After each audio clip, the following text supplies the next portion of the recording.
Kent Online News. News you can trust. This is the Kent Online Podcast. Nicola Everett. Hello, hope you're okay and had a good weekend. Thanks ever so much for downloading today's podcast on Monday, the 20th of July, the day we get a new Prime Minister. Andy Burnham is taking over at number 10 from Sir Keir Starmer. The former Mayor of Greater Manchester is actually the UK's 7th PM in a decade and is promising to offer breathing room over the cost of living. Now, the Makerfield MP became the leader of the Labour Party officially on Friday and visited Gravesend just hours later. He met with MPs, councillors and party supporters and was asked about supporting a campaign to restore the Gravesend to Tilbury ferry. And this is what he had to say to us. I talked today about power being taken out of Westminster and Whitehall and placed in communities like this here in Gravesend, because, you know, the Makerfield test could apply here. There could be a Gravesend test as well. You know, does a policy materially improve the place, the people's lives here? And too often Whitehall has neglected places like this, forgotten them. I just heard about a ferry service from Gravesend to Tilbury that was lost 2 years ago and not brought back. You know, why is it that people, you know, just outside of the main cities don't have basic transport to be able to live their lives? And these are the things that need fixing. And number 10 North, based in Manchester, will be at the service of Gravesend as much as it's at the service of Makerfield. I'll drive this change. I will drive the devolution of power from number 10 North right across this country. You know, I want all places to have more power, to do more for themselves, to re-industrialise, to build the council homes that places like this need. So you will see a significant shift of gear when it comes to the devolution of power. We know in Greater Manchester that it's the key to getting more growth. We've made Greater Manchester the fastest growing city region in the country. I want everywhere to have that same opportunity, and number 10 North will drive it, and I will be there leading from the front. We've also been asking Vince Maple, who's the leader of Medway Council, what he thinks about the new man at Downing Street. Someone who has got great experience, former minister and Secretary of State, of course, has had an immense experience over the last decade in Manchester. And as someone who is passionate about local and regional government, I hope he takes those positive experiences and embeds them further into the future Labour government. Yeah, he's probably coming in at the right time, isn't he, with all these changes going on, because he knows how it works. So I guess, you know, you're going to be leaning a lot on him for guidance on that level, I guess, as to how to structure this whole thing and to make sure it works properly, because we don't want a big change and it not to work, do we? Look, absolutely. You don't change local government structures. You don't introduce new structures, as we would be doing potentially with a mayoral combined authority, every 2 weeks. These are once in a generation. For the vast majority of Kent residents, the last time this happened was before I was born. So from that perspective, you can see it doesn't happen very often. So we do need to get it right.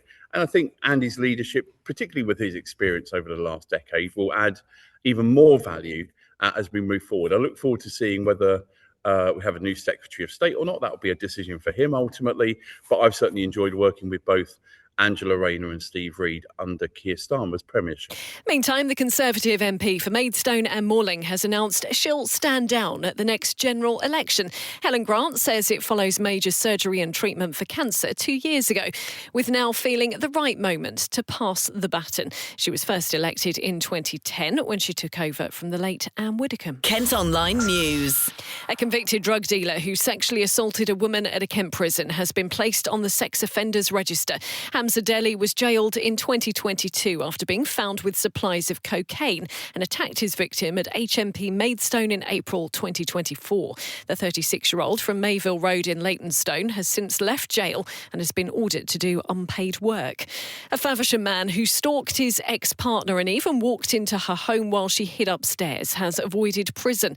A court heard how Thomas Boatwright Smith repeatedly called his former girlfriend after she ended their 2-year relationship. The 39-year-old from Whiting Crescent pleaded guilty and was given a suspended sentence. He's also got to do unpaid work. A mum of 4 who died after being hit by a lorry in Dover has been described by loved ones as sweet and charismatic. 41-year-old Sarah Gilks passed away in hospital following the collision on the A20 on July the 9th. Her family say she saved 4 people through organ donation and they're now fundraising for her funeral. A 41-year-old man was arrested at the time and released while investigations continue. Now, from today, Year 13 students in Kent and those starting uni for the first time this autumn can get the first dose of a meningitis B vaccine. It's been made available following the deaths of 2 teenagers after an outbreak in Canterbury earlier this year. Pharmacies will be delivering the jabs, and we can hear now from Olivier Picard, who's chair of the National Pharmacy Association. The very tragic element to all this is it's taken a few young people to tragically die of meningitis B for the NHS to turn around and decide to launch this. So I think always my heart goes to those families who have been affected. But as a community pharmacist, it makes sense to me. We are highly visible. We're on people's doorstep. We're more accessible to young people because they don't need to make an appointment. They can walk into a pharmacy. Now, whilst we need them to make an appointment for the meningitis B vaccine, they are used to coming into a pharmacy. So, yes, it's really exciting, and I feel very proud to be part of it. And I know thousands of our members have signed up to deliver the service because they feel exactly the same way. What's important to understand is the NHS have made the national booking system available for young adults to book an appointment. And that would be anyone who finished year 13 this year, born between the 1st of September 2007 and the 31st of August 2008, and who will be heading to their first year at university in September. So all these people within that date range will receive an invitation to make an appointment.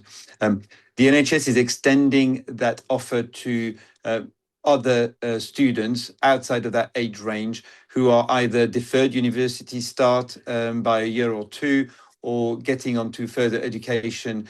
And those people are unable to book and they will be asked to walk into a pharmacy. So I think we, especially in the first few days, need to be careful with the limited allocation of vaccine. But very quickly, these patients will be able to access the vaccine in their local pharmacies, provided that they have signed up to deliver the service. My message to patients is be patient, be respectful of the pharmacy teams. If you're being told that you need to come back in a few more days, it is not because the pharmacy doesn't want to give you the vaccine. It's because initially the allocation is quite limited. But hopefully those patients are able to come back quickly and will be able to receive 2 doses of the vaccine before they start the campaign. And it's important. That's the other message, is this is a course of 2 doses given at least 28 days apart. So for those who have been invited and want 2 doses before they join university, the advice is make an appointment quickly at a pharmacy near you. Kent Online reports. Security patrols are set to return to Snodland after it rejoined a project designed to tackle antisocial behaviour. As part of the Safer Neighbourhood scheme, staff from a security firm will be available to areas within Tunbridge and Morling that contribute towards the running costs. Snodland will pay £2,000 a year. A council's reversed its decision and told a couple they can now stay in temporary accommodation with their dog. The 2-year-old Staffordshire Bull Terrier is a registered assistance dog and can tell if her owner is about to suffer a fit. Well, Ashford Borough Council moved the pair to Gillingham after they became homeless, but ruled the dog was for emotional support, which didn't give it the same legal status. They've now reviewed evidence and say the couple can stay. Bosses in Deal have promised to step up efforts to do something about a rundown cinema on the seafront. The Regent closed in 2008, but campaigners would like to see it brought back into use. A cross-party working group at the District Council will now be set up to explore options for the site with its owners. A Folkestone man says memories of spending time in his garden with his late wife have been ruined by overgrown trees and plants from a disused railway line. 82-year-old Alan Husk has complained about brambles and vegetation from the former Folkestone Harbour line, which was last cleared when it was put up for sale in 2020. 2019. You can see pictures within the story today at Kent Online. Network Rail has been approached for a comment. Now, an art trail in Dartford has got underway to help raise funds for a Kent hospice. 30 decorated sculptures inspired by the classic book We're Going on a Bear Hunt have been placed around the town. 50 bear cubs created by local schools have also been located in museums, libraries and shops. It'll raise money for Eleanor. John Quinn is their chief exec. It's a fantastic day to be able to see the bear hunt come to life with a launch with hundreds of people in the centre of Dartford. It's running from today right through to the 13th of September, and it's an amazing opportunity for people across Dartford and wider to be able to see some great art, but also to be able to tell the story of hospice care and the fantastic role that Eleanor plays in our local community, providing hospice care for children, adults and families across the area.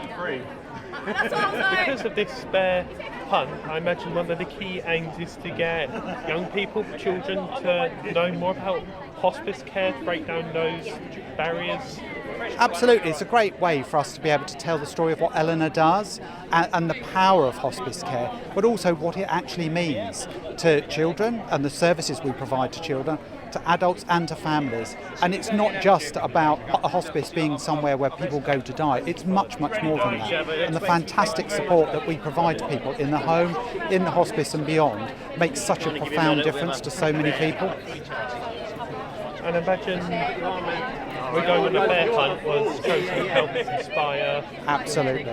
It was chosen to make sure that we were able to inspire so many young people and adults. We know that loads of adults remember those stories from their childhood, and it's a great way to be able to inspire so many people and tell a story, but also tell that story of hospice care and Eleanor to many more people. How many people are you expecting to get involved in this bear hunt until September? Well, that's a really good question. Hopefully hundreds of thousands. The bear hunt is here in Dartford, but it's also at Bluewater, and Bluewater has a huge footfall throughout the summer. So hopefully hundreds of thousands of people. And Jeremy Kite is the leader of Dartford Council. It started with the conversation at the Civic Centre with Eleanor saying, would we be interested? We said yes immediately, and here we are now, some months later actually, having got to this point, and it's great to see the bears in place.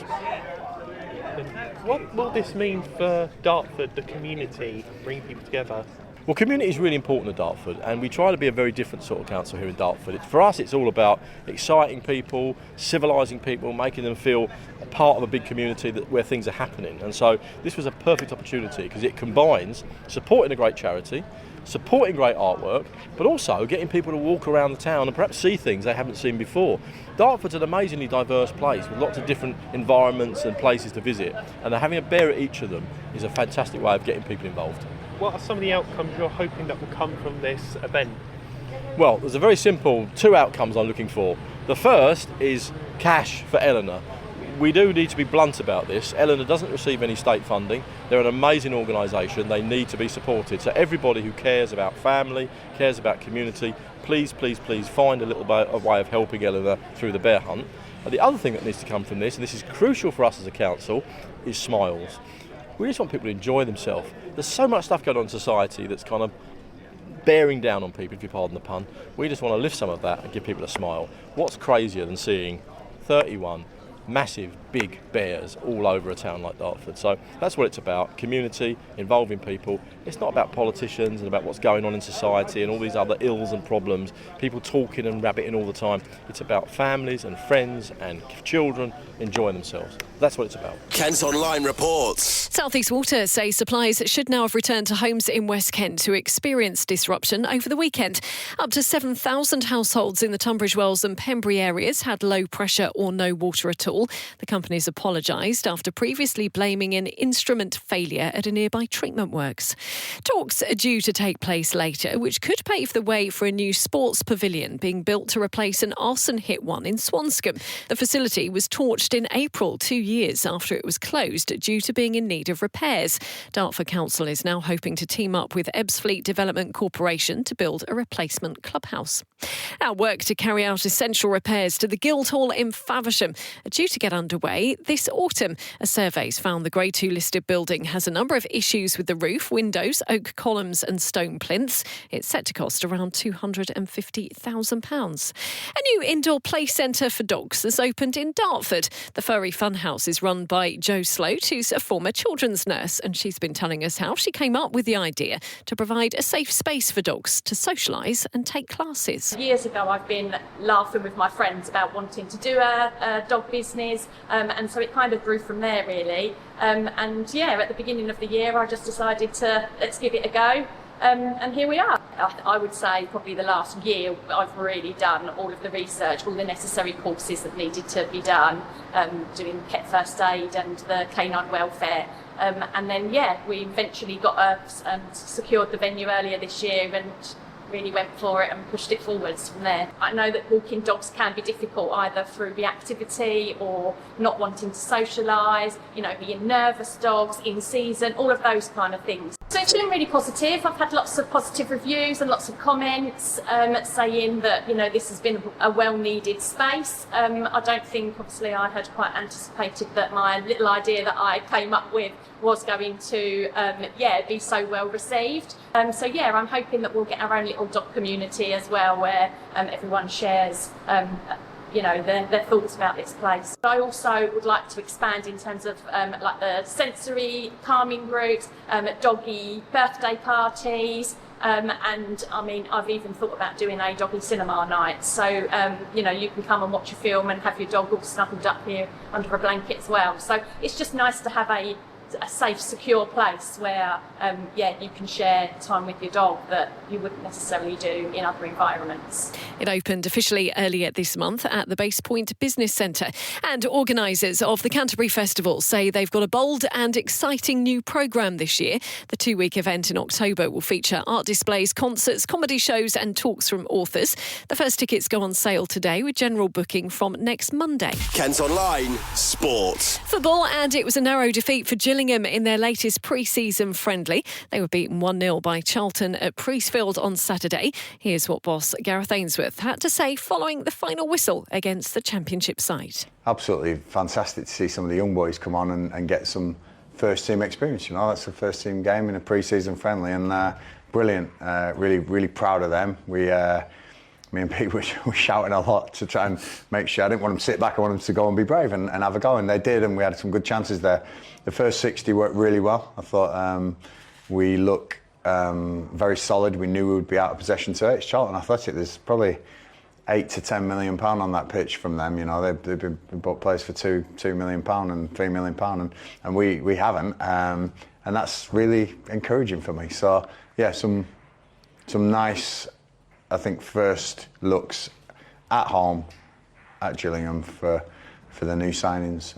We've got one or two knocks, Will Goodwin and Ronan Hill, they would have played today if it's a league game with just precaution, and like we're working with Gareth, just ramping them up slowly. We've had a couple of on Tuesday, Daki and Armani walking off, limping off, and they're going to be a couple of weeks and hopefully back for that first weekend. But I thought we did really well. We had a couple of moments. We had some cracking opportunities to maybe put the finishing touch on something. How their keeper kept that first half one out, I don't know. It's a fantastic save. And then I think Gailey just overhits across to Brove, and then Cruz goes through at the end there. Brett Besant, and yeah, we're quite happy with the way we've played against the Championship side. 2 leagues above us. I think it's a real good showing from the boys, and like I said, there's more to come because I'm still missing a few players, and we're looking forward to it. And there'll be another tough game for Gillingham tomorrow as they welcome Millwall. Well, that's all from us for today. Thanks ever so much for listening. Don't forget you can follow us on socials, plus you can get details on the top stories direct to your email each morning via the briefing. To sign up to that, just head to kentonline.co.uk, and whilst you're on the site, you can also subscribe to Kent Online Premium. That gives you access to content with fewer ads and exclusive stories. News you can trust. This is the Kent Online Podcast.